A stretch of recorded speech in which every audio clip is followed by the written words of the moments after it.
temperature can help the police catch criminals. We have a system on board the aircraft called forward-looking infrared. It doesn't come cheap. It's very expensive. But what it does enable us to do is to turn darkness into daylight. We're able to watch an onboard TV monitor, and people, whether it be in pitch black conditions, stand out to us like lighthouses. Andy, we're going to a car chase. It sounds, I don't know what they're chasing. It's very fast. 99 Channel 2, we're overhead this pursuit. Slung below the helicopter is a special thermal imaging camera. Right, get ready for a bailout here. Instead of seeing light, it sees heat. Oh, still moving, Dave. 99 to all units. We've got the bailout, the garage. High temperatures, like a person's body, look black. The cooler surroundings are shades of grey. We've got 2 suspects out at the moment. The police officers, that's 2 of them. That's definitely 2 of them. Right. They've got 1 arrest out the other side. Have they? So they've got 3 then? Yes. Oh, they've got 4 now. 4 out of 5. 99, that was received. So you've got 4 out of 5. I beg your pardon. In that case, I think we will call that a result and resume. A job well done thanks to thermal imaging. Well done.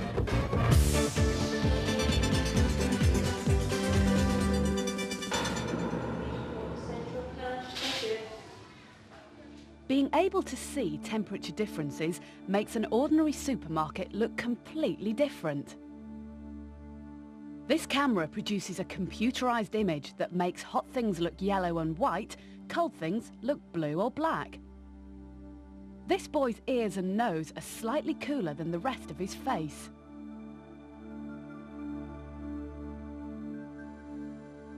Why does a hot cup of tea leave a yellow mark on the tabletop?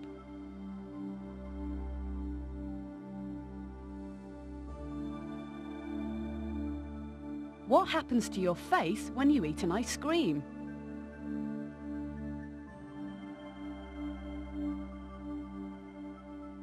Out on the street, car engines are much hotter than their surroundings. Warm hands on a cool wall can also leave their mark. This guy has been sitting in a hot steam room for several minutes. What's going to happen when he steps into a cold shower? The warm yellow becomes a cool blue.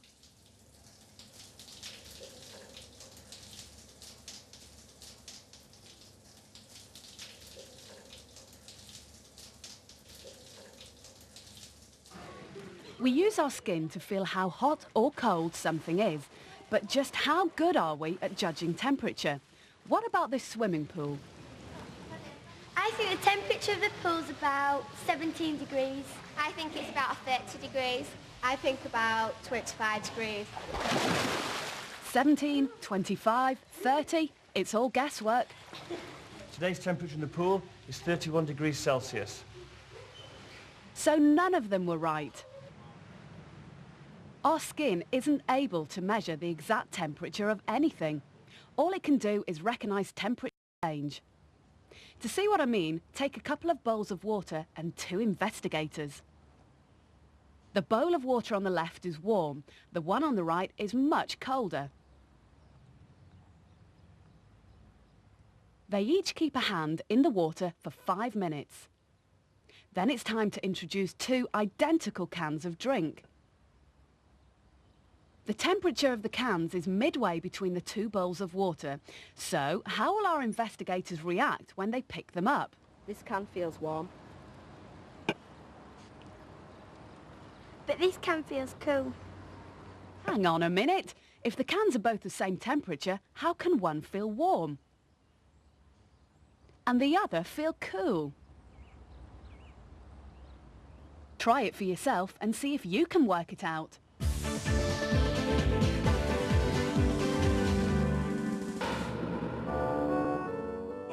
Body temperature is a good indicator of how healthy we are. In the past, doctors placed their hand on a patient's forehead to check if they were ill.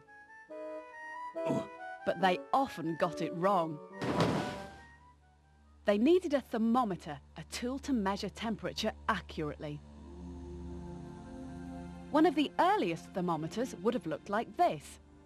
It's made of a glass bulb with a long, thin neck. To construct it, the bulb needs warming.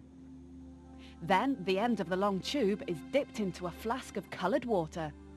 As the bulb cools down, watch what happens to the level of the red liquid. It rises up the tube.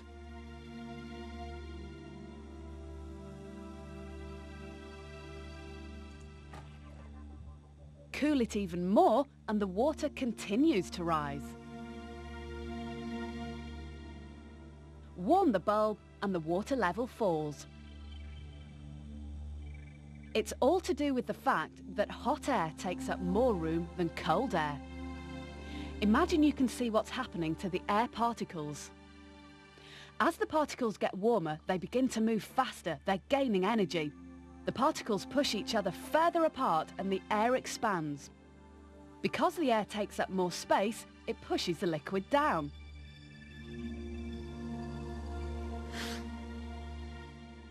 When the air cools, the opposite happens. The particles lose energy. They move around less and the air contracts.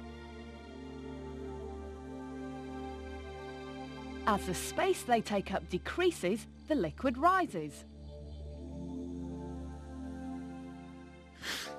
Over 350 years ago, the air thermometer was the only instrument available to doctors.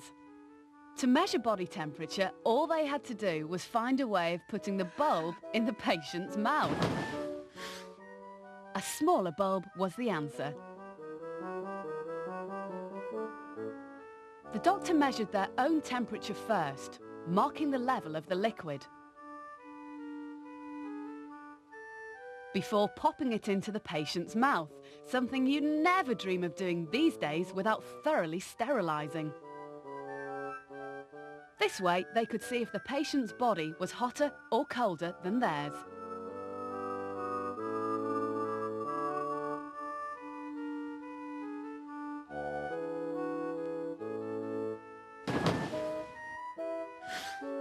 In the 1600s, anyone interested in measuring temperature made their own device. They came in all shapes and sizes. But because there was no standard design, it was impossible to compare the readings of two different thermometers. What was 6 on one might be 16 on another. Scientists needed a standard scale. More modern thermometers use a liquid in a sealed glass tube. This time, it's the volume of the liquid that changes with temperature, not the volume of air. To work out a standard scale, you first need a fixed low temperature, like the melting point of ice.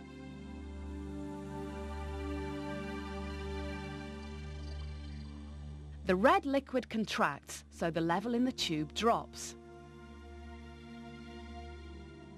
Once the liquid has settled, the low point is marked.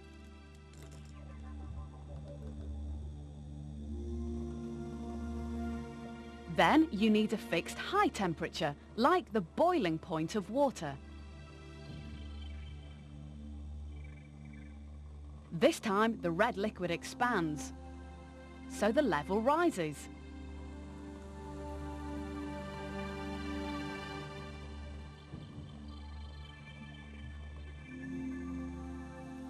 Once the tube is marked with a low and a high point, you can divide the space between them into equal parts.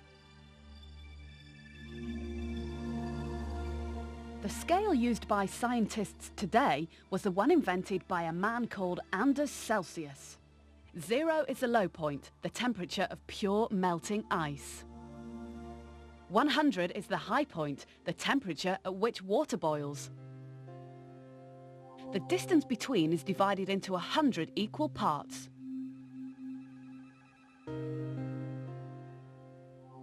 This same technique is still used to make thermometers today.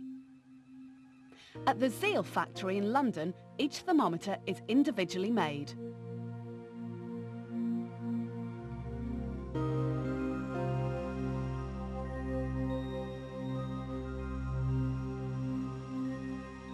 The bulb is fitted, then the tubes are filled with a coloured liquid.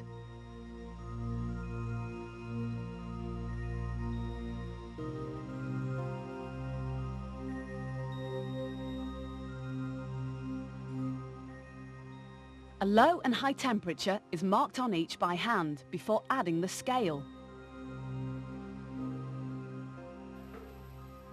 It's a painstaking and time-consuming process.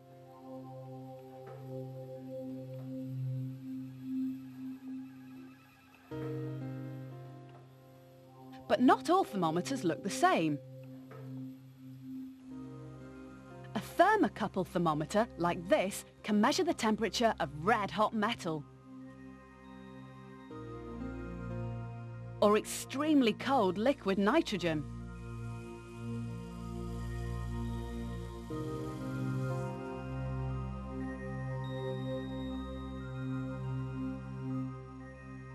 There are thermometers everywhere.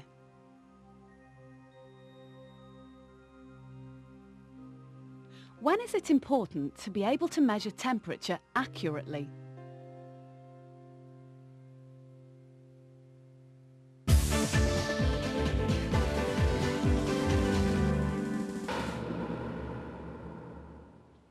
You can measure the temperature of anything. It tells you how hot or cold something is. Temperature is all to do with energy. To take a closer look, we're going to use a strawberry milkshake and a hot chocolate. The temperature of the strawberry milkshake is 2.1 degrees C.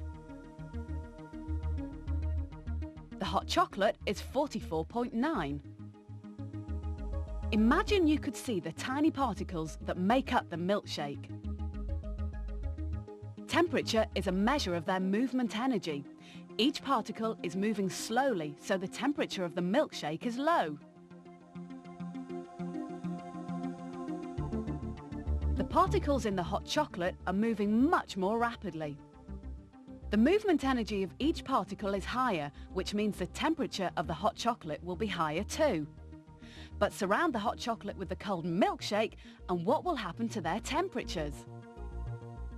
A speeded up sequence using a thermal camera allows us to watch the change.